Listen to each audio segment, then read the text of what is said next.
in the almost 15 years of doing this is never, ever underestimate the energy and creativity of instructional designers. So we should give them a big, woo, give yourselves a big hand.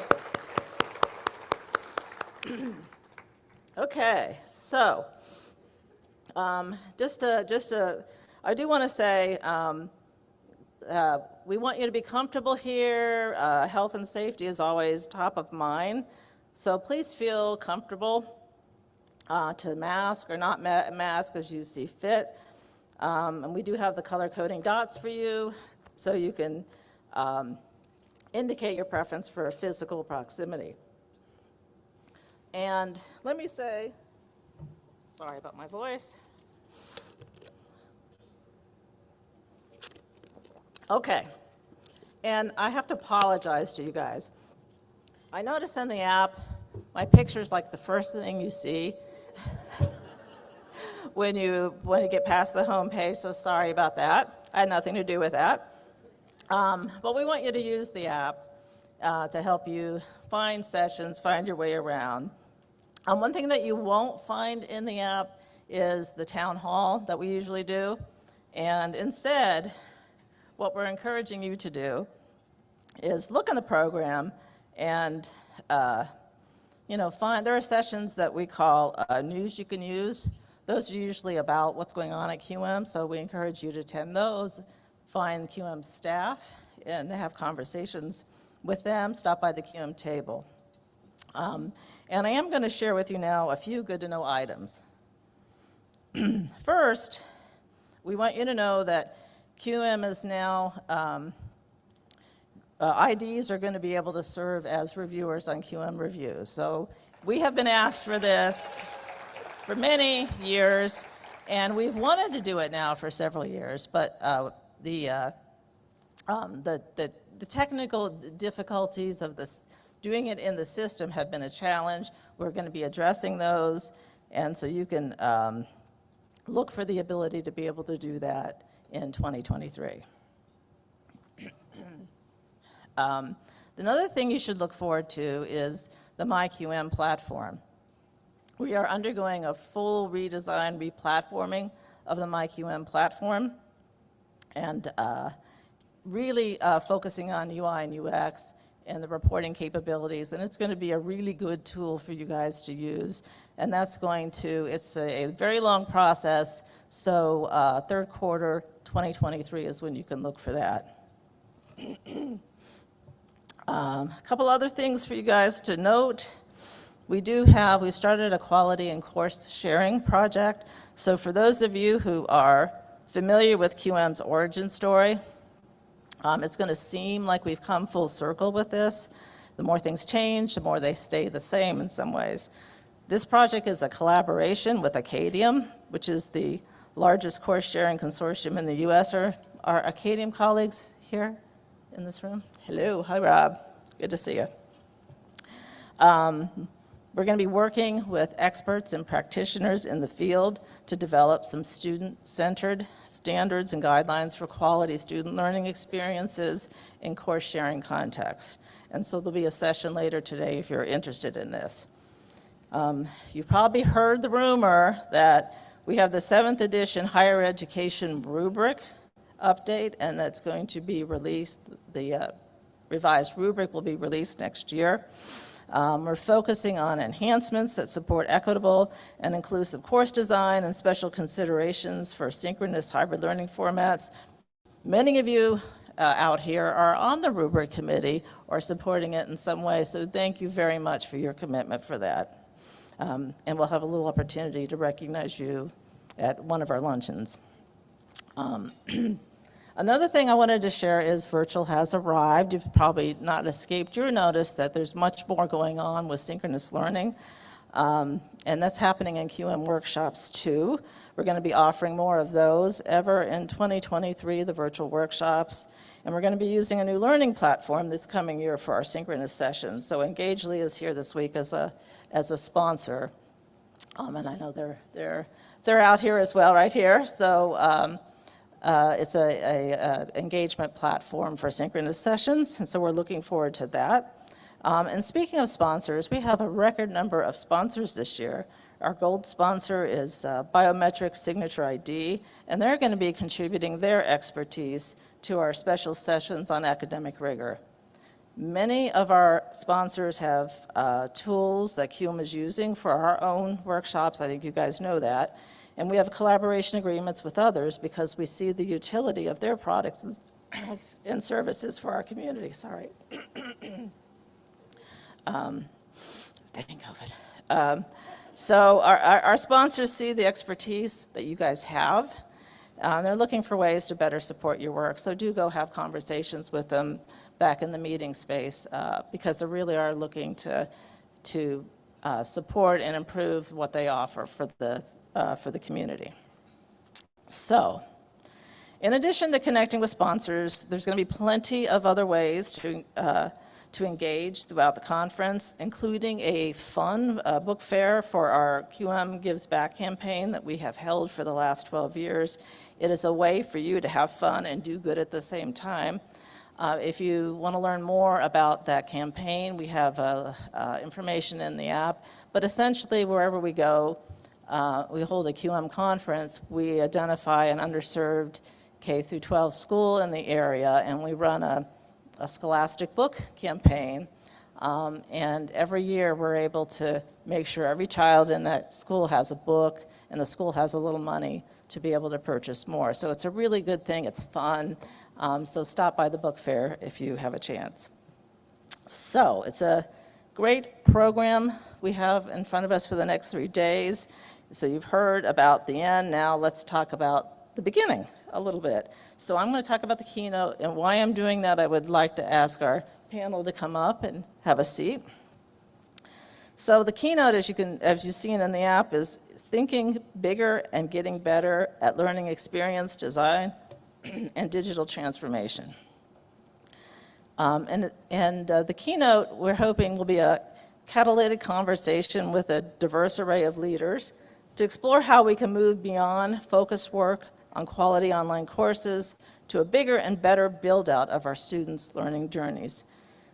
During last year's QM President Summit, Dr. Mark Milliron highlighted the need for rethinking and recasting our programs as a family of learning experiences and being intentional about the coordinated connections between learning co-curricular activities, strategic student support, and more.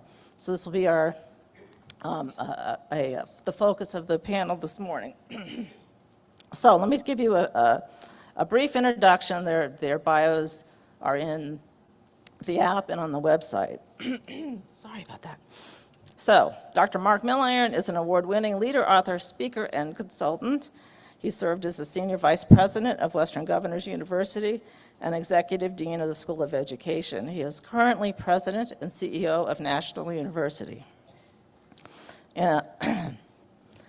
MJ Bishop is the Vice President for Integrative Learning Design at the University of Maryland Global Campus. She's also the Chair of the Quality Matters Board of Directors. She leads evidence-based design and development of learning experiences across disciplines, delivery modalities, and global boundaries. And prior to UMGC, she was Associate Vice Chancellor and inaugural Director of the University System of Maryland's Kirwan Center for Academic Innovation. Dr. Suzanne Walsh is the president of Bennett University. That's the 19th president of Bennett College, one of 2 historically black colleges for women in the United States. Prior to that role, she served as the Deputy Director for Post-Secondary Success with the Bill and Melinda Gates Foundation. There, Dr. Walsh led the foundation's effort in institute. Oh, I got a couple more. Yeah. Well, there is something I want to make sure I add. Oh, okay. Okay, so she led the foundation's efforts in institutional transformation studies, and she is she's very active in her community engagement, and she is a proud judge for Dance Your PhD. I really wanted to make sure I got that in that's there. good. Okay, that's all right. And finally, last but certainly not least, Yakut Ghazi, who is the Vice Provost for Learning Innovation and Digital Education at Duke University.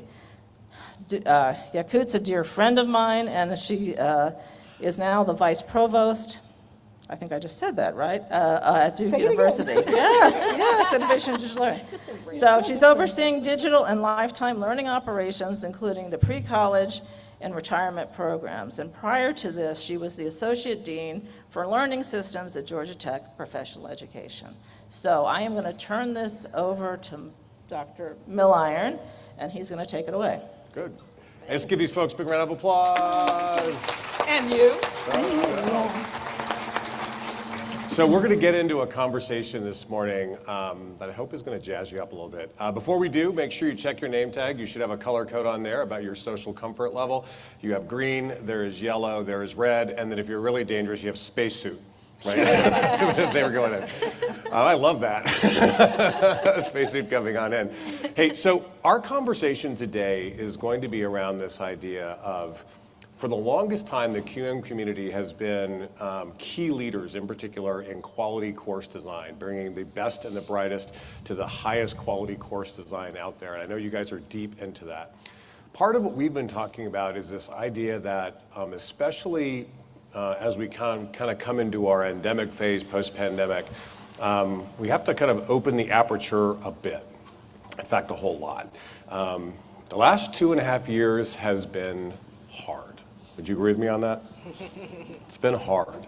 And at our homes, at our colleges, at our universities, we had to wrestle with a lot.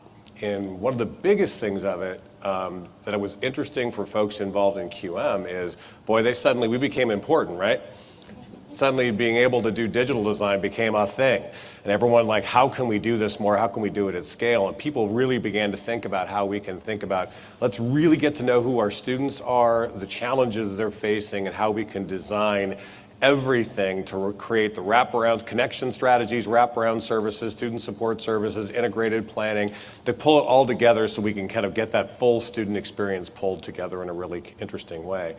And as we're coming out of the pandemic into the endemic phase and kind of the broader challenges, and we did that, by the way, during global pandemic, social justice challenges, political upheaval, all kinds of stuff. We just kept our heads down and really kind of drove that larger work. And our teams at our universities and colleges are tired. Are you feeling this? Yeah, they're tired. And they're at the point now, like a national university, a lot of folks don't know National. National is a big national nonprofit, totally focused on adult learners. We have everything from associates to doctorates. And luckily for us, we were built for the adult student and for the student who's working. So we really kind of leaned hard into it. But our team right now, they're like, for the love of God, do not let administrators go to any conferences and come back with any ideas, right? We don't want to do anything else. They really just want to focus on keeping the main thing the main thing. Here's what's challenging, is there are folks who are like, can we please just go back to normal? Yeah. Right? Yeah. And here's the problem. Normal wasn't working for a whole lot of students. It wasn't. For some students, they got exactly what they were looking for in a very traditional experience, but especially for first generation, low income, and diverse students, in the world of higher ed, they were more likely to leave higher ed with debt than a degree. Anybody else see that as a problem? Yeah, big problem. And so people are like, okay, well, let's just do a new normal. Is that okay? It's like, no, new normal is probably not going to be enough. Probably what we have to think about, and I stole this phrase from Hans Rosling. If you haven't read Hans Rosling's books, his most recent book called Factfulness, he's an international good troublemaker who's been focused on everything from nuclear winter to global poverty. And his book, Factfulness, really talks about this idea of we, as a human beings, can do big things, radically change systems and processes at a huge level. And the most recent one he talks about is global poverty, which we've brought from the 40s in the last 30 years ago. It was in the 40%. 40% of the planet lived in extreme poverty. Now it's in single digits. And it's a combination of global debt relief, maternal health, vaccination, a host of things that really wrestle with it. So he has good data behind that. But one of the things he says is, for the love of God, don't call me an optimist. Because an optimist makes you sound unrealistic and people don't take you seriously. It's like, call me a possibilist. A possibilist is somebody who looks at data and understands the path forward and can really see a crawl, walk, run to the change at hand, and they'll put in the work with big teams of people to make it possible. I would argue it's not time for a new normal, it's time for a new possible, right? It's time for the moonshot. It's not time for us to focus on the great resignation, it's the great redesign, right? And so for us, it's instead of focusing on great course design, It's how can we think about colleges and universities more broadly? There are a lot of people who think about colleges and universities and students' journeys through them as a collection of classes. That is not what the journey through our higher education institutions are for these students. It is a family of experiences that happens to include classes. But it's everything from the first time they talk to an orientation person or an advisor, all the way through their student support and their peer relationship, their courses and their course mix, their faculty advisors, their co-curricular activities, their work into career services. Are you with me on this? It is a family of experiences. And so part of what we need to do is bring our design shops, which we did during COVID, bring our design shops around student experience design. And how can we think more broadly? So this is the conversation we want to get into, is how do we, as professionals in this QM environment, bring that goodness to that broader conversation? And I got to tell you, my colleagues in the worlds of presidents and senior leaders are all wrestling with this, is thinking about how can we redesign everything around the student experience, thinking in this kind of quality way. So I want to open it up and go right to the panel. Suzanne, especially thinking about an HBCU, very traditional college at Bennett College. When the pandemic hit and you suddenly, no one could be on campus, massive health challenges, and you can unpack some of that, you had to completely redesign that student experience and leverage digital technologies to do it. Talk a bit about that transition to digital student experience design. So Bennett College is 150 years old next year. Ooh. And if you can imagine March of 2020 when we all had to vacate our campuses, that was probably most terrifying for a place like Bennett that prides itself on that in-person experience. It's a residential campus. And we didn't have any online classes. So great transition. Really easy. And, as you know how that went. And so, we had to use Zoom. But one of and I asked every faculty member to submit a plan to say, how are you going to support students in this, first of all, I didn't call it online because that's a specific thing. I said we were virtual or remote. I sort of couldn't decide on the word, but eventually I think I decided on virtual. In this virtual environment, how are you going to teach your students? One of our faculty members submitted her plan, and her grand plan involved using the United States Postal Service and email. Yeah, I hear the murmurs, but here's the thing. She knew our students so perfectly because 75% of our students are Pell recipients. Half of them come from North Carolina. They receive North Carolina need-based aid. 100% of our students receive financial aid of some kind. What she knew was they're going to go home to a place that probably doesn't have an internet. So while all of her colleagues were like, it's going to be Zoom, she said, that may not work. She did not have a student miss an assignment. She didn't have a student who said, oh, I can't access, because she used this very rudimentary way of operating. She did use Zoom. She did learn to use Zoom as well. But I say that because one of the things that we needed to do was we had to say, we understand the students we have. How do we make sure that we're being responsive to them?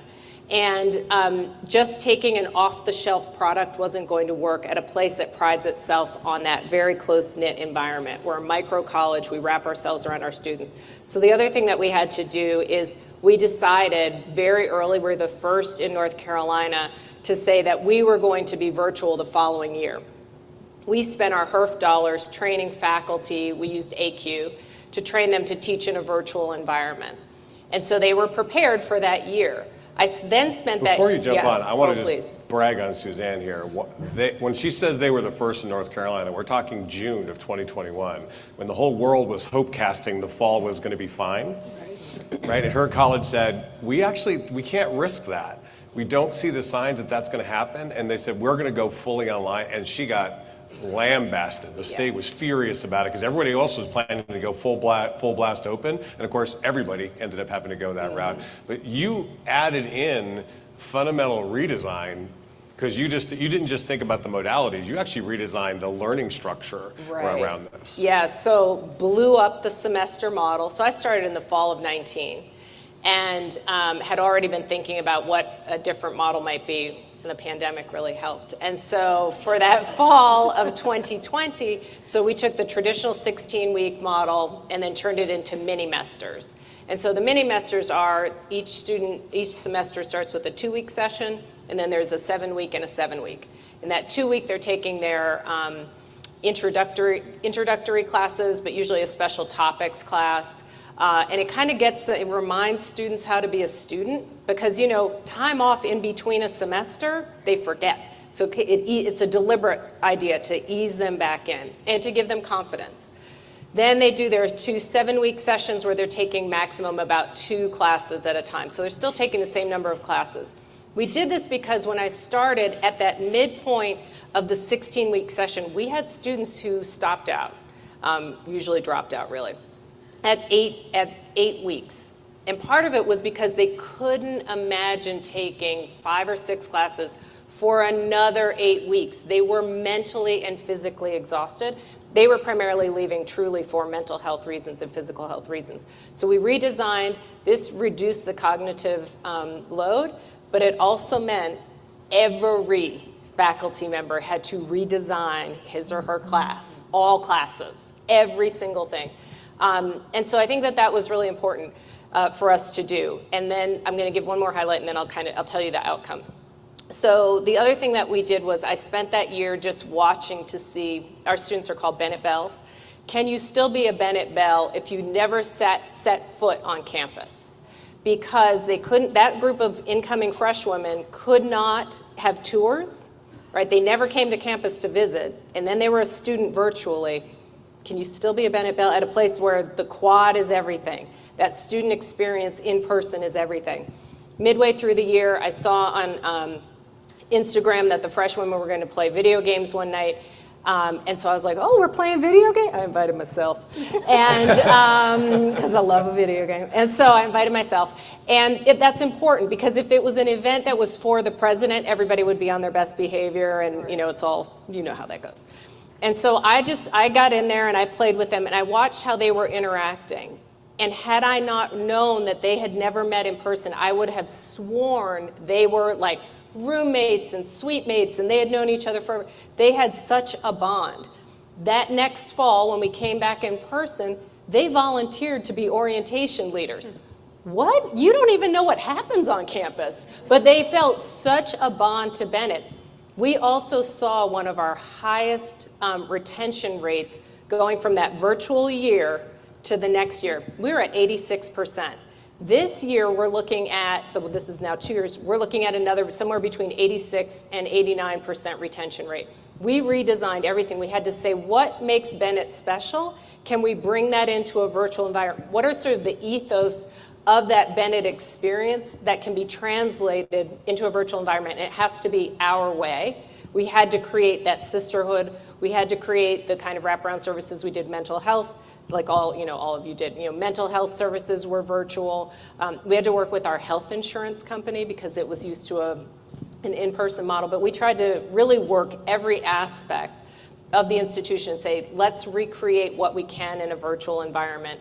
And our retention rates continue to soar. And what's really fascinating about that is you're not leaving it all behind because you're back your face-to-face. No. You actually have kept that academic structure with the digital wraparounds. It's part of your experience now kind of going forward. Yaku, you've been championing this now for a long time. Back at Texas A&M, you were ringing the bell about this. At Georgia Tech, you were kind of really championing this notion of how digital learning could be a part of the longer, kind of broader life cycle. And now you're at Duke, a very traditional institution, but it's the same thing. Like, this is really kind of taking the conversation broader and thinking, heck, not just about the student experience design, it's lifetime experience for that kind of larger learning. Talk a bit about how this journey plays out, because this last couple of years has woken a lot of people up to, oh, we could actually use a lot of the tools and the expertise we already have on campus to rethink everything about the student experience. Yeah, well, thank you.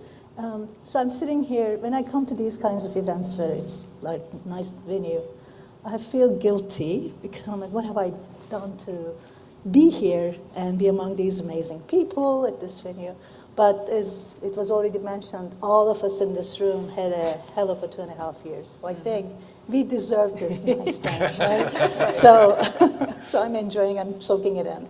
I am an instructional designer by training, so I came through the ranks, and one of the things, I think what you're posing is a great question, Mark. How can we rethink beyond course design and improve the learning experience? And there are a lot of dimensions, and maybe I'll touch upon them briefly, and then if there is time, I'll come back and talk more about it. I think first and foremost, reimagining our profession.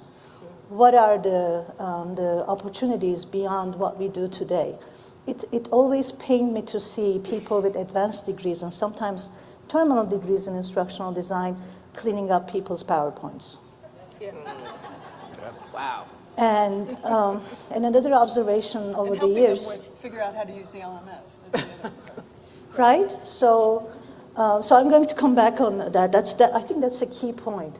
The other thing is we have studios that we build on our campuses, those institutions who have the financial capabilities.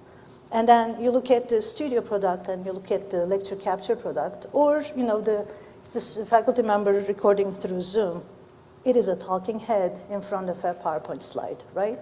So what have we done to move the dial in our profession, I think is an important question to ask. And then if we reimagine, so you mentioned orientation, for example. How many orientation committees have an instructional designer? Probably zero, right? But that's an important experience. That's one of the seminal experiences of anybody's in any institution, right? It doesn't have to be a university, at your workplace. It is a defining moment. And so, so there is that reimagination.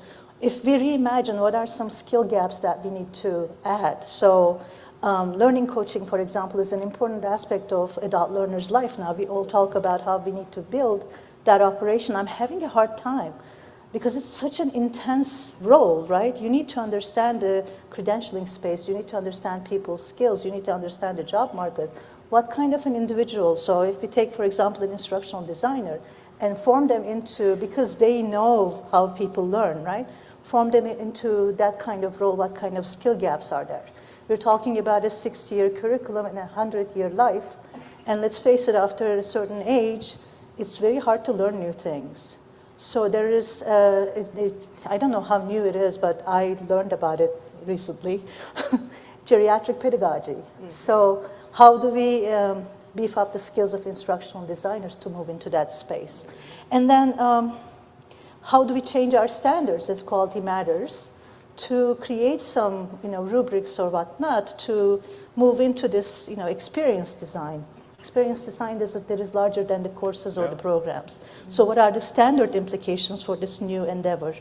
And then, last thing. I just want to make sure we unpack what she just said. That's super important because it's the idea of how do you bring the rubrics around orientation, advising, peer connections, co-curricular, career connections. Coaching. That's all broader, and coaching, that's all broader than the course side. So it's how can we open that skill set up and think about how you bring the same kind of design chops, right, into that larger work, because it all begins with the empathy and understanding of the student and then looking at that journey all along the way. Let's get going.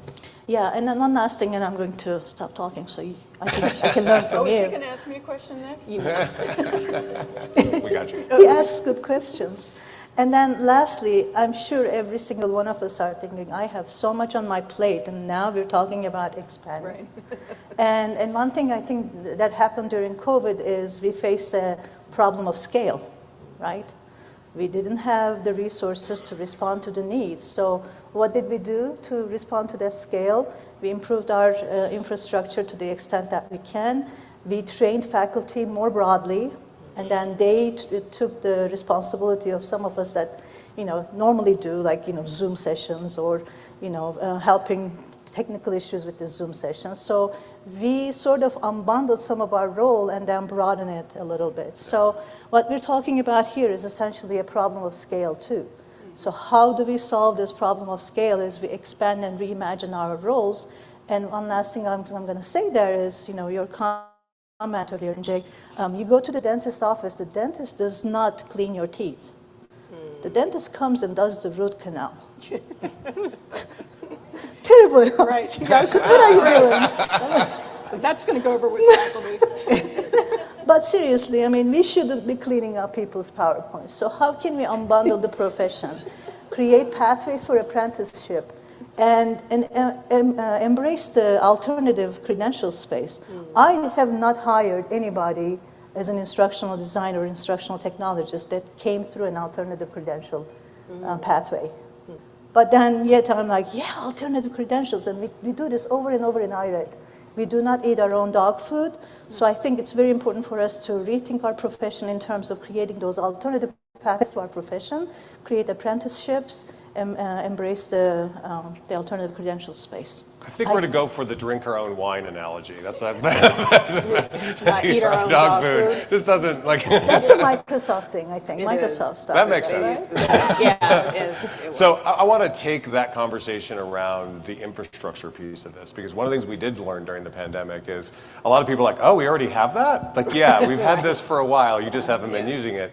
And people began to understand the power of scale, and we had a mass orientation of a bunch of high-level professionals into the digital tools we already had, right? And is this combination of 20 years of experience of digital designers together with innovation of people who are brand new, right? And that kind of coming together created some really interesting moments, but I think some really good stuff coming out of it. And now people are thinking about the new possible, thinking about what our future could possibly hold, but now we got to build it out.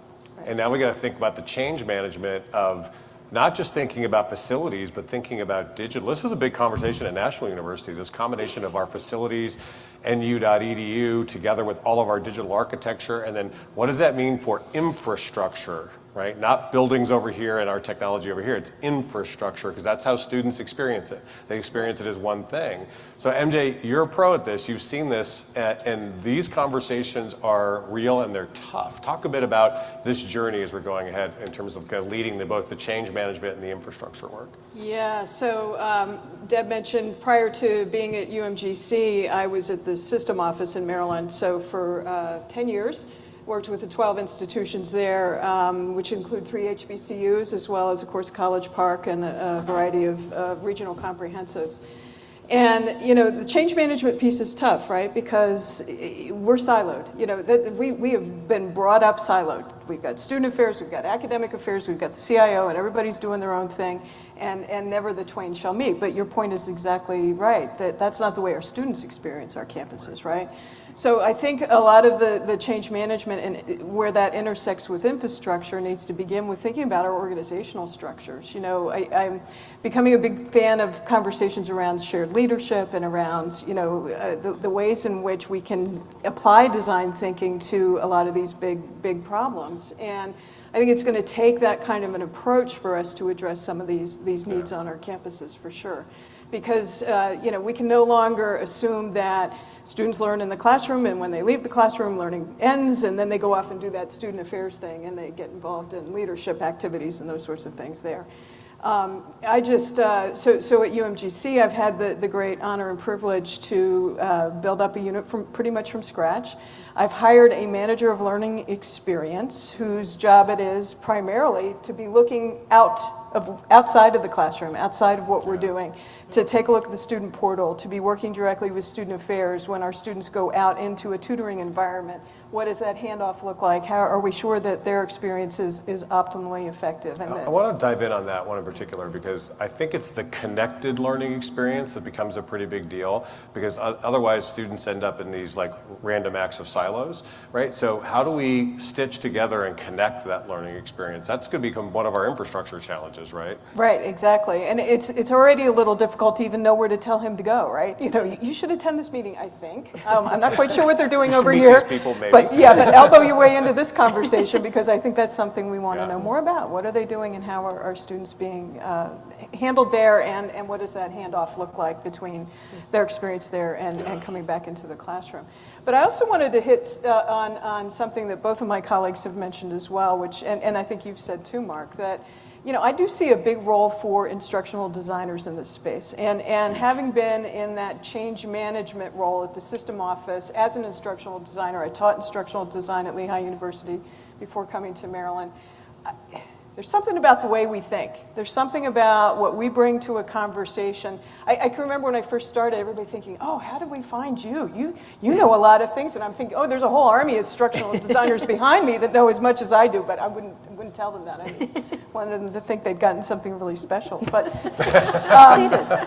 you know, so there's a lot that we can contribute to these larger discussions that I think it's going to be important for us to be in the conversations and for us to be thinking about, looking at Deb, sorry, about how QM could play a role in this. Again, it gets a little, we get scope creep, right? You know, and we can't boil the entire ocean, but I agree that we have a role to play in some of these conversations. But this idea of, again, opening the aperture and thinking broadly about kind of the move from instructional designer to learning experience designer, right? Mm-hmm. That's a bigger aperture, which means you have to get in, really kind of understand the different features and functions of a lot of these different roles, right? Whether it's, again, connecting with new students, orientation advising, coaching, co-curricular, and then thinking about career. Suzanne, I mean, one of the things you're really hot on is this idea of go ahead and use technology, but make sure you're using technology to make human moments precious, right? How do you kind of make sure it's more, so talk a bit about it, Bennett. You've really, you know, you've worked to create those kind of peer connections and also those moments for students in this, and you've had to help your faculty and staff understand technology can actually help that. Right. Well, and you know, I think, again, people get nervous about technology replacing people, and if you use it well, you all know this, but you know, if you use it effectively, it makes the in-person time more precious. And so designing for that is really critical. So some of the things that we're doing are we're trying to think about a couple, first of all, let me just start with, when we think about use of technology, we're thinking also in terms of algorithmic justice, because we live at that intersection of race and gender. And so it's really important to think about whatever technology solution we're using, it also is taking into account that we are working primarily with Black women. And so what we've been looking for, and not all technology helps, by the way, in that space. So what we've looked for, thank you out there for that amen. And so what we've been looking for, what are the technologies that really do a great job of reinforcing that sense of community, that allow us to be able to make those natural connections with students that we actually, there was a tech company that came and talked to us about a particular product, and we didn't know where our data was going to go. They couldn't answer the data questions. And we cannot have a group of Black women participating in something where we don't know where our data, I mean, no one should be participating in that, but in particular, we were concerned about that data. So I don't know that I'm answering your question other than explaining like the things that went into our decisions about how we chose the technology we chose were because we were at all times thinking about the ethical implications of that. So when we made the choices, there, you know, it may not be any kind of technology anybody else knows about, but it's the right technology for us. It's the right thing to help us make connections. And sometimes it's not even glamorous. I mean, we still go back to say, well, what can you get out of what you already have? Yeah. How do we use it most effectively? And I love the challenge of saying, you know, often with new technology in higher education, you know this, people get all blown away by the bells and whistles, right? And they somehow make the argument, you have this war between the hyperbolists and the angry traditionalists, right? And you know these people out there there are people who are angry about whatever technology you bring, right? It can bring manna from heaven, it does not matter, they're angry about it. How many of you know somebody on your campus like that who's the caustic cynic, angry about it? And if you can't think who that person is, you might be that person. They're only equaled in the challenge they caused by the true believers who overpromise and underdeliver and cut the credibility out of your initiatives. They say it's going to change everything, and it doesn't. Part of this is really having this kind of thoughtful, centric conversation that pulls it together. And one of the things that the big dialogue right now is, how can we talk about the technology together with the conversation of, does it actually improve learning? And does it help students make them more likely to succeed actually at their institution? And what's the intersection with, we call it SJEDI at National. SJEDI stands for Social Justice, Equity, Diversity, and Inclusion. And it has a Star Wars cool thing, which is kind of great. But SJEDI is like in our blood. So if you combine those three, it's like that's the design strategy around the technology. MJ, I'd love for you to jump in on this because this becomes a design principle to say, can we think at scale? Is this going to help us create this connection where students are going to learn well, finish strong, and be a part of an equitable society in a really kind of clear way? That's higher stakes, right? It's not just this little niche product that's helping with this one class, but we're going to have to get into that dialogue. Yeah, absolutely. And I would add to that, you know, a real understanding of the affordances of the technologies to help us do things differently than we've always done them in the past, right? So we have a real tendency as educators to take the latest new technology and figure out how exactly are we going to make that look like what we've always done. So, you know, we get PowerPoint, we make it look like a blackboard. We get LMSs, we make it look like a syllabus, right? We get VR, and we make it look like a campus. Yes. Made all the more ironic by the fact that UMGC is in VR, and we've never had a campus, and we were actually building a campus in VR. Don't tell anybody that. You know, so how do we use the tools to think differently? And I blame our field a little bit. I told you I taught instructional design for many years. We used to teach Everett Rogers' adoption of innovation theory, which in part says, make it look like what they're currently doing and they'll adopt it. Well, that drives a good business model, but it doesn't tell us, you know, what is the new thing doing that allows us to do things differently. I think also to your question, Mark, there's an awful lot that needs to be done infrastructure-wise that's not going to be particularly sexy, right? You know, we're having a lot of conversations, and I'm sure it's all over your campuses as well, about a more competency-based curriculum design, or skills. I mean, that's the other term that's getting thrown out quite a bit. And I think we owe this to learners now, right? You know, we're being held accountable for what is it that we're learning, and exactly how does this translate into what I want to be able to do on a job or in my career, or in life for that matter.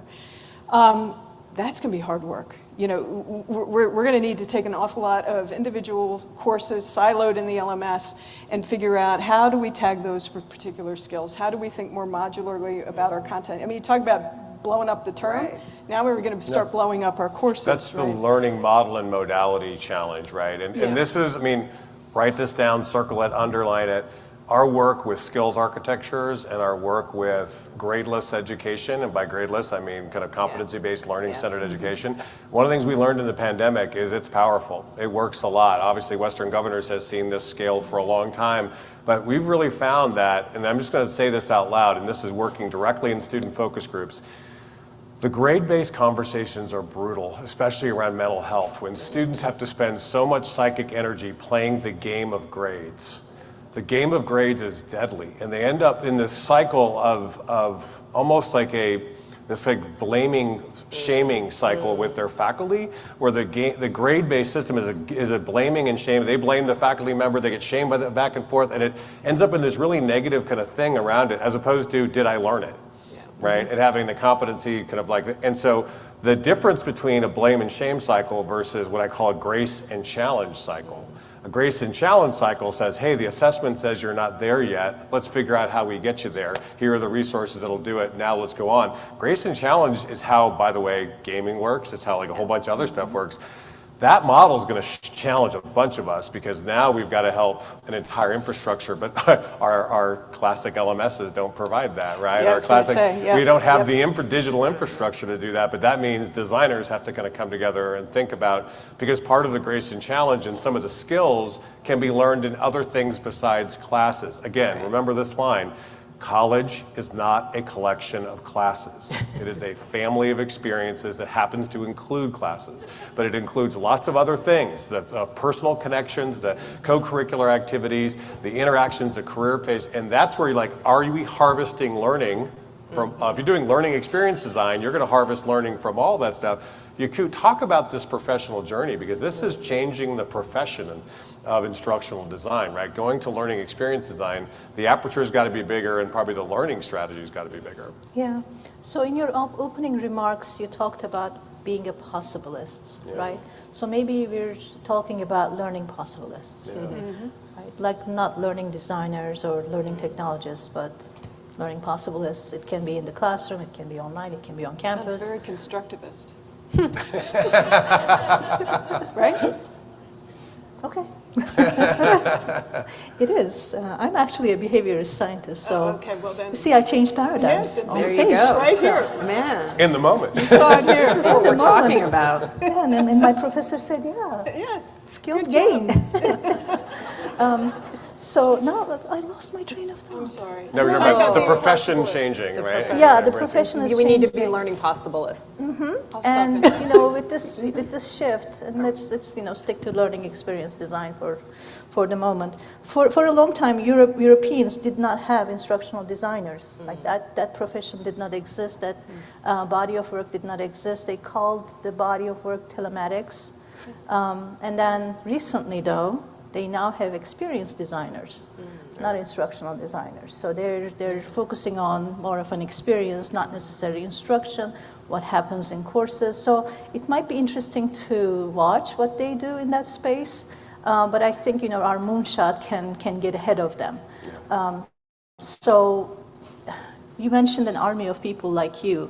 It's not actually an army of people. A conservative number around how many instructional designers work in higher ed is about 13,000. Non-conservative, now I saw a lot of numbers. I saw 30,000. But even then, there are about 4,500 higher ed institutions, and if you do the math, we're really talking about either less than 3 in a conservative manner or less than 6 instructional designers per institution. And we know there are people like Georgia Tech, my previous employer, or my current employer, we hog instructional designers. Yeah, so then, and this is in I don't have any. Yeah. So I'm going to need some of those. So how do we, Anybody. yeah. Bring them in. But that actually brings in the learning experience design has got to be built into broader programming, right? Other kinds of strategies if we're going to do that. And just in general, I mean, think about the role of faculty as experienced designers themselves. One of the things, Suzanne, I've heard you say is the pandemic, we finally realized by doing empathy work with our students that there were a lot of students, and again, first generation, low income students, who thought office hours meant that was the time for the faculty to be by themselves. Oh, And again, and that they didn't know higher ed, they didn't know what that was. And so suddenly when office hours meant, oh, you mean I can talk to the faculty and I don't have to drive, find a parking spot, go for that 1.5 hour, and I can do it via Zoom. Suddenly we tripled the number of people coming to office hours. Faculty are like, oh, I can actually talk to my students more. You were talking about how faculty have actually now embraced this technology because it's created more connections. Oh, yeah. And, well, it's done a couple of things. We don't even use office hours anymore. I don't know how the faculty each individually explain, like, my door is always virtually open. But students commented that they had more contact with their faculty with financial aid because of Zoom, because being virtual. There was something about living in that virtual space that they really had more access to all the services and all the people they needed. And quite frankly, it was in a modality that students are comfortable with. So the other thing is, students don't necessarily love being in person all the time with faculty, but there's like having a screen somehow is okay, but also like being able to text, being able to message, all the things that faculty were not allowing, and certainly financial aid was not allowing. And now, but we kept financial aid, it's still all virtual. Students, I do not get the complaints that I got when I started.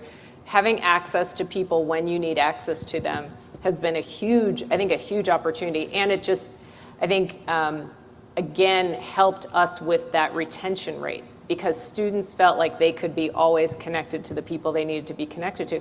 We don't have to name the time that faculty is available. They're just available. Yeah. Right? And I think that's a big difference. The thing that's great about that is that actually is going to help make the case for this because the learning experience design, you can actually make the case that learning is deeper, students are more connected, but you're actually seeing in the numbers that students are persisting at higher levels, they're completing at higher levels, and they're connecting. MJ, I'd love for you to talk because part of this work is going to be making the case for the financial sustainability of this and actually making the case for why this actually means something for the larger institution because that's how it's going to stick. Right. Yeah, so I've been giving a lot of thought to exactly that. There's this real push right now, obviously, for us to be really supporting student success in a variety of areas, and particularly as our learner population has changed and as we've become a lot more aware of all the problems we had in higher ed, even before COVID. These are things that COVID just sort of laid bare for us. So we've got that big push. At the same time, I think a lot of our institutions are really worried about financial sustainability. Yeah. And you know, I think it's going to be really important, and this is the really scary part, right? We're going to have to involve the CFO in these conversations. You know, we need to figure out the return on these investments. Absolutely. We need to walk into these conversations as academics with our CFO and say, we're not just doing it because it's the right thing to do. We actually have a business model for this. We have a plan. And you know, we need to figure out how to talk their talk and then be willing to let go of things that aren't working, that aren't generating revenue for the institution, and figure out ways to make sure that when we do find something is working, that before we even started, had the conversation about where's the budget going to come from for this if it's successful. Yeah. So, you know, as we're looking at that shared leadership approach that I was talking about earlier, it's not just academic and student affairs. It's going to be, of course, our CIOs, but also our CFOs, and figuring out ways that we can all have this conversation together, because that's the only way we're going to make this work. I love it. And if we do this right, this changes the kinds of experiences many students are going to have when they come into the world of higher education, and trying to help more and more diverse students be more successful than ever before. It's been a big part of your world, especially driving affordability, right, in this kind of larger work. Talk a bit about how, if we do this right, we can create higher quality experiences that are more scalable and affordable for these students. Did you want to add something? No, Okay, go ahead. I sort of thought that maybe you wanted to. So the financial piece is so important in affordability and doing it at scale and doing it right. And a lot of us do not know our costs in higher education. Like we create tuition models and we don't really know why it's at that level and not in that other level. And then in many of our systems, it is actually harder to justify a lower tuition mark, as we experienced at Georgia Tech, rather than increasing it. So there's a way to increase. Like, there's a process if you want to do a higher tuition model. There's a process. There's not one for lower. But it also goes back to all the way at the micro level. One of the skills that I think instructional designers, and I lacked this skill too for the longest time, we don't really understand or care about the finances of the stuff that we're working on, right? So we really have this rhythm with the faculty that we're working with, and then if the faculty does not have the time, things get longer and longer. And I had courses that lasted 26 months, and like, if you add all the hours that were spent, it's like close to $1 million. How are you going to I mean, there is no scale that can recoup that money, right? But then, you know, I think instructional designers are not really trained to think that, hey, you know what, I need to push harder. I need to make this work. Otherwise, there's a bottom line that's being impacted, and we are not teaching our teams or our students that.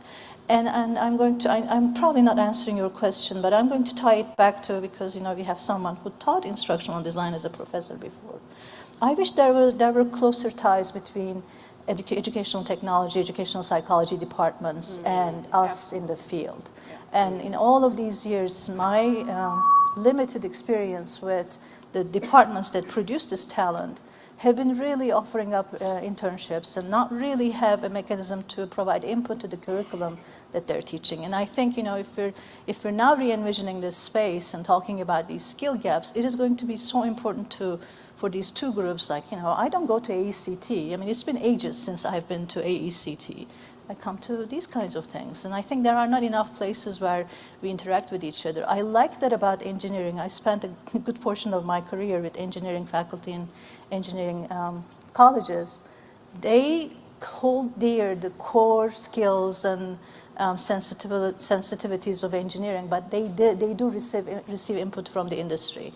And they don't do big changes because, let's face it, industry asks one thing one day, the next day another thing. But I wish that there was a better connection between these two for us to be able to create the talent that we want.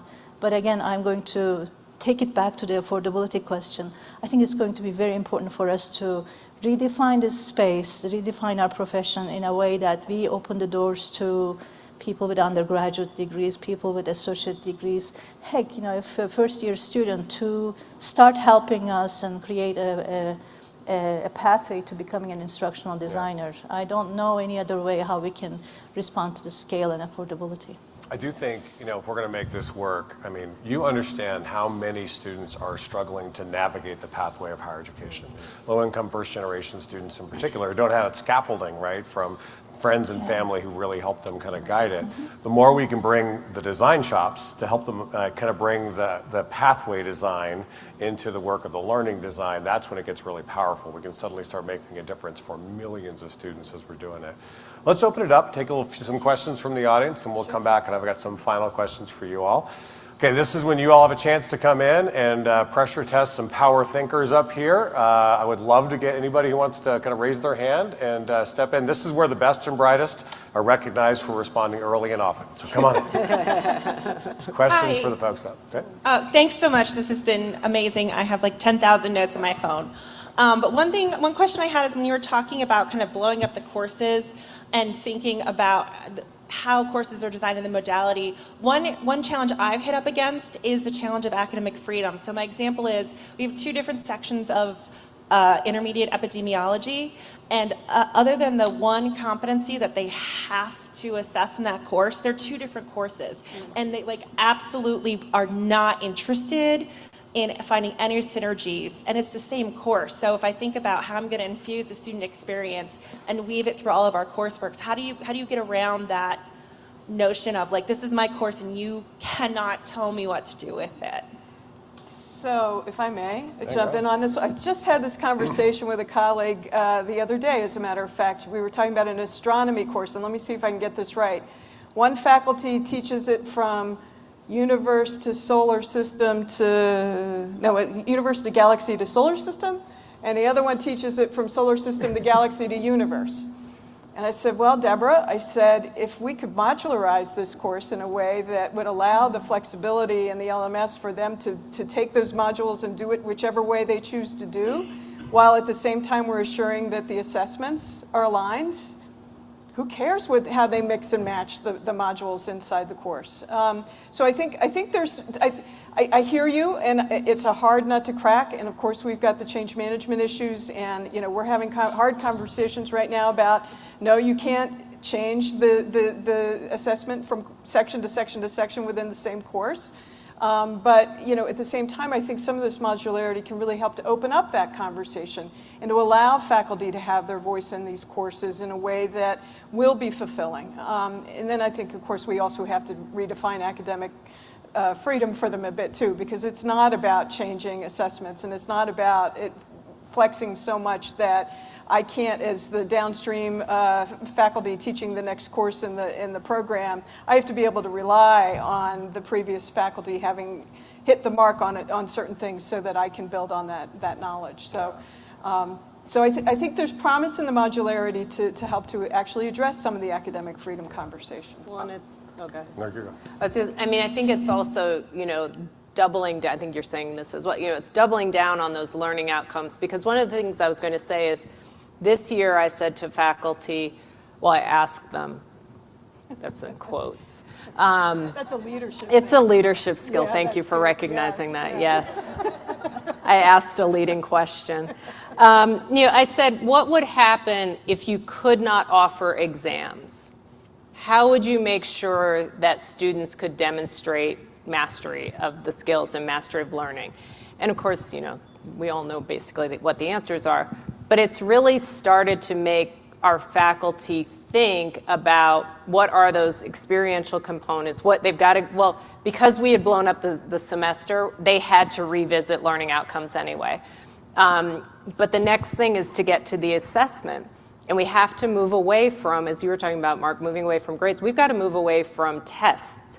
When we know, it's not just for our first generation and our low-income students. Students are coming overwhelmingly with issues related to anxiety, with other issues that come often that are triggered by tests.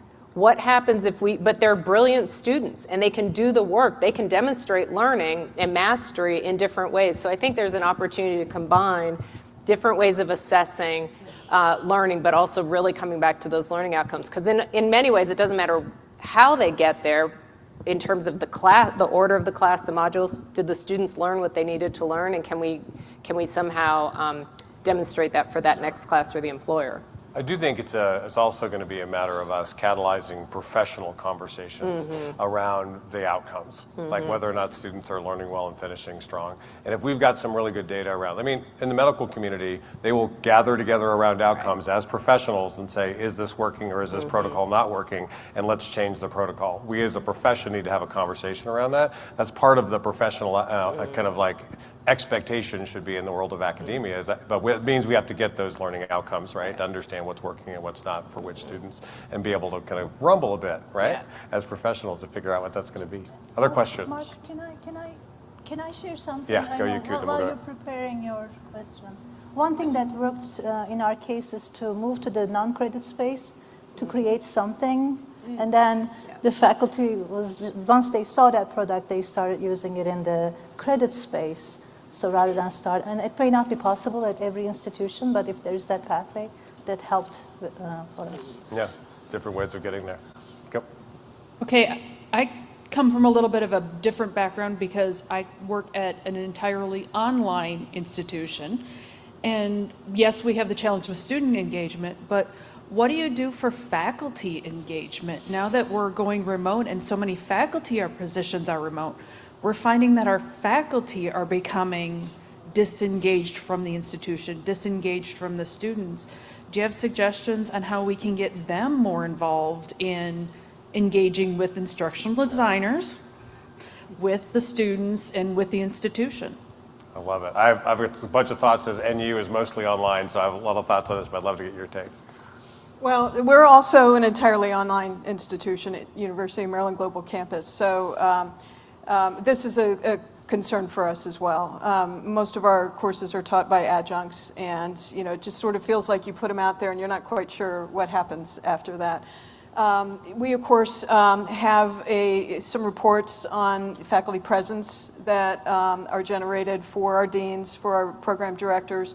But I've just been asked, I'm not going to have answers for you, but I've just been asked by the deans to engage our faculty development unit in exactly this conversation. And I've got a lot of ideas about creating faculty communities of practice, trying to engage them in conversations among themselves, looking at some additional support for faculty development, either through AQ or some of these other models that are out there. So I'm not sure I have all the answers, but I think you're not alone in being concerned about this, and I agree completely. This is an instructional design conversation, and I think our faculty development colleagues are eager to have it. It's an experience design conversation. I'm sorry. Yes. No, it's and again, sure it is. Truthfully, in our work, one of the things we've got to start thinking about is how do we, for example, with faculty, but not just faculty, staff as well, we're not alone. The entire working world has now flipped to a whole bunch of remote learning, and anybody who tells you they know how to do it is lying, right? We're all figuring this out and trying. And by the way, I think the people who have the hardest time with it are leaders. The leaders don't know how to lead remotely, and so you'll be in a Zoom call with 4 people in the room and 25 people online, and the only people who talk are the 4 people in the room, right? I think we've got to figure out how we do this better. But then in terms of how the faculty connect, I think, again, it goes back to experience design. We've got to think about how do we stitch together our work on recruiting, selection, orientation, development, evaluation, and cultural inclusion, and create a system where that is interconnected, and we're finding a way to continually connect faculty and staff in a way through that journey where they're being developed and connected culturally, and we create moments for them to both engage collectively in peer groups and others, and then start understanding what works and what doesn't for those folks. What I'm seeing is it's kind of this kind of yin and yang of kind of a squeeze box of individual connections with other people, with their students, with bigger groups, and then once in a while getting the face-to-face, like finding a time for them to come together face-to-face. If you kind of punctuation marks in the journey, if you're going to do it. But I do think we're going to have to do a lot of work to figure out how this works incredibly well. The people I've seen to do it well, though, do create a system of connection, but from recruiting to selection to orientation, development, eval, and cultural inclusion. And they've literally thought that through and tried to figure out how they build the connections across all of them. And if you think about it, in a lot of our organizations, those are different parts of the organization completely. like recruiting's over here and development's over here and evaluation's over here and the cultural stuff's over here. We have to find how we can stitch that experience together if we're going to do it right, correct? Well, I was also thinking about, we probably have to redefine what we mean by connected. Because if we mean connected so I liked your term about punctuating, like if we mean connected all the time in all ways, we'll never be happy, right? But if we can think about just like with students, what are the precious moments for students with faculty? What are the precious moments for faculty or staff to connect with each other? They're not all precious, and that's okay, right? And what's precious for you is not precious for me, but I think we have to really think about the ideal state, the like not at all ideal state, and everything in between, and try to really, again, design that experience, but redefining connected, because people are burning out. Yes. It doesn't matter what industry you're in. Folks are exhausted. I don't care if everybody was on campus all the time right now. They still would be feeling this sort of hangover of the pandemic. And so thinking about what are the important moments, and if you're going to bring people together also, whether it's virtually or in person, but especially in person, it has to be special. Like you said, like this is special. The environment is special. You all know how to design an experience that's incredible for bringing us together in person. Thank you. But if you're designing activities and people don't feel like it's special, they're going to remain disconnected. I mean, they've got other things they could be doing and they're just burned out. So I want to redefine what we mean by connected. How much of that faculty disconnected notion is related to the modality change versus just being burned out? Yeah. You know, let's just give them some grace too. I think that's it. I think giving them grace is a big deal. We've been leaning into this conversation. We're 5,000 employees all across the country with 40,000 students and trying to create that community. One of the things we've done is we've asked them, and we want to create an environment where you can do your life's best work. So like, what would that be like? And so we've kind of embraced these ways of work. And so we're saying we're gonna lean into championing student success, building trust, advancing inclusion, embracing accountability. But our big one is just a really simple one. Instead of being radically innovative, it's literally make things better. Well, Like have each of us do that kind of thing. That's the way we want to work, right? Maybe that's a recasting of the academic freedom conversation to some degree too, right? You know, that we're going to build your voice back into this and make sure that you're feeling fulfilled as a faculty member, that you have the opportunity to lend your own. We hired you because you're smart, right? We want you here. We want you to give convey your expertise to learners. We just need to move away from that. I can do whatever the heck I want to do in my course at any time. So admonitions for this group going forward. This is a big idea. It's a big concept. It is really thinking about the whole learner experience and the understanding that we really need to start thinking about how we embrace something as expansive as learning experience design. I'd love to get your admonition, MJ. What do you think? Oh, boy. For our folks going forward. Yeah, I know you're tired, but this is, I've been sitting here thinking to myself, this is also just such an exciting time to be in instructional design and learning experience design. You invoked AECT. I was lead editor of the last handbook for research and communications. I'm going to forget the whole title. Anyway, the handbook. And we had kind of recasted around the organization of the handbook around problems. And one of the problems that we had asked authors to contribute to was the ways in which instructional design and instructional technology can lead the conversation on our campuses about change and how to change. Nobody submitted a proposal for that. We couldn't find authors for that section. And we asked Barbara Bickelmeyer, I don't know how many of you know her, but she's now provost at Kansas University and a forever instructional designer, to write the afterword. And she honed in on that particular issue, kind of lamenting the fact that you all have been trained to think systematically, to think in ways that are very different than many of our colleagues on our campuses. And the leadership roles you're feeling yourself drawn into in these opportunities to engage in these conversations are ones you should absolutely engage in. When I left my position at Lehigh, having been on the faculty teaching instructional design and technology, I never could have imagined leading a Center for Academic Innovation at a system office. I mean, that just blew my mind. But like I said, it turned out they kind of needed the way I was thinking. And that's true for all of you too. So engage in those conversations. I hope you're hearing that. It is really the idea that your skill set is needed more than ever before. Your admonitions for this group? I don't know what else to add here, but I think this might be the defining moment of our domain. It's a crisis moment too. Similar to the healthcare crisis, we are having to respond to a scale and scope increase.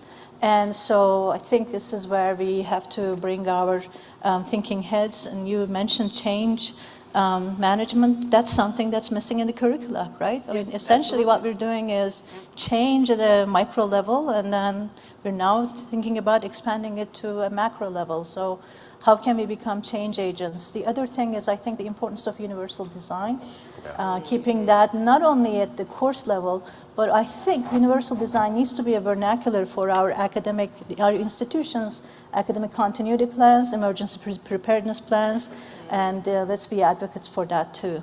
I love that. Suzanne? I love that. So I wrote down that experienced designers are going to win. Because I think whoever can work with your institution or work with an institution to really help the institution understand the whole, I'm going to use from National University, you talk about that whole person, whole human education. I'm thinking whole person because we talked about employees, we talked about faculty and staff. Whoever can design for that universe, the entire universe on your campus, that's who wins. But you have to rethink everything about the institution. And what I think instructional designers know how to do that no one else knows how, you know how to sit back and observe and to watch and to come up with really thoughtful and unusual ways of pushing, of bringing creativity, of being able to really get people into a different space than they've been in before. You may not talk, it may not be change management in the, classic sense, but you know how to get people there. You know how to design for that. And so I think that, really leaning into the skills that you have, embracing them, and if there's a role for you, I'm going to really try to blow things up, but I think there should be an instructional designer in cabinet level discussions at institutions. Woo! Because you really do bring a very different perspective, and it's what's needed. It's not really going to be helpful if the president and or the rest of the cabinet says, we have a bunch of ideas, can you please go make it work? It's too late. Right. You need to be brought in earlier. So yes, I would just like to say to all presidents and chancellors of this group, bring these folks in. Bring them in. Bring them into your cabinet meeting. Love that. Love that. Oh, this is great. So final idea, just to bring this home. About 5 months into the pandemic, my daughter came to me. We've got 4 kids. My oldest daughter, Alexandra, was at UT Austin. And she's an education major. And she was her junior year at UT Austin. And she's like, and she knows I love UT Austin. I got my doctorate there. We sing songs about UT. We're all about it, right? And she's like, I have to tell you, they do not know how to do online learning. And she's like, this spring has been tragic. She's like, and I'm really worried about next year. And so we made a hard decision as a family with Alex. We said, okay, you worked her tail off in high school, and she walked into her freshman year with close to 45 hours of college credit because she was taking dual enrollment while she was in high school. I said, you earned this. I'm like, let's take a gap year. And we were having some challenges with my wife's health, and my youngest son has major asthma. So we came to the mountains of North Carolina, where our house was, and brought our entire family back together. A lot of us did this, where we lived all under the same roof with large extended families. And but Alex was going to be home for a year. We said, let's do something meaningful during that year. So we decided, she and I together, I'm like, I want you to write a book. Let's have a conversation about writing a book. And so what we decided to do, she had just come out of a child development course and another course on child psychology. I said, let's write a children's book. And so we came together with this idea. A dear friend of our families is a woman named Becky Hodges, who was a kindergarten teacher in Alabama for 45 years. And she had this thing in her classroom that we ended up borrowing for Alexandra as a kid called the sugar chair. And the sugar chair is a white rocking chair that instead of timeout, kids in that class would go in the sugar chair. And the admonition on the sugar chair was kind of a 3-step process, was you slow down, you look around, and you figure out how to sweeten things up. So instead of going into timeout, you'd slow down, in other words, moderate, calm yourself down. Look around means you look at it through other people's eyes. What do you think they think? What do you think they think? So it's empathy, right?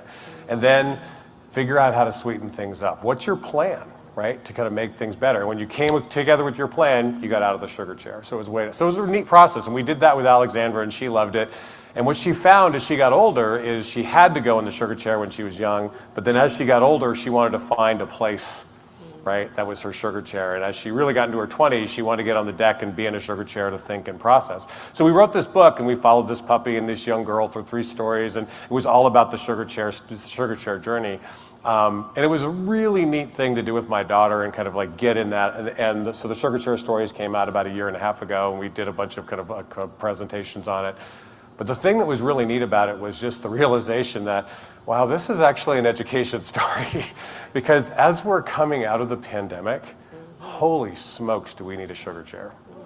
Like, we need to find our time to slow down, right? Look around and figure out how to sweeten things up. And I'm going to argue that right now, this conversation just points a vision toward the future. It is a vision worth working towards. I hope you're excited about it. I hope you heard from these folks the need the field has for the expertise you're going to bring. You can make a powerful difference for millions of students if we can think about how we open up these pathways to possibilities. Let's give these folks a big round of applause. Yes, thank you, Mark. All right. Hey, Deb, you can go ahead and come up. All right, hop down.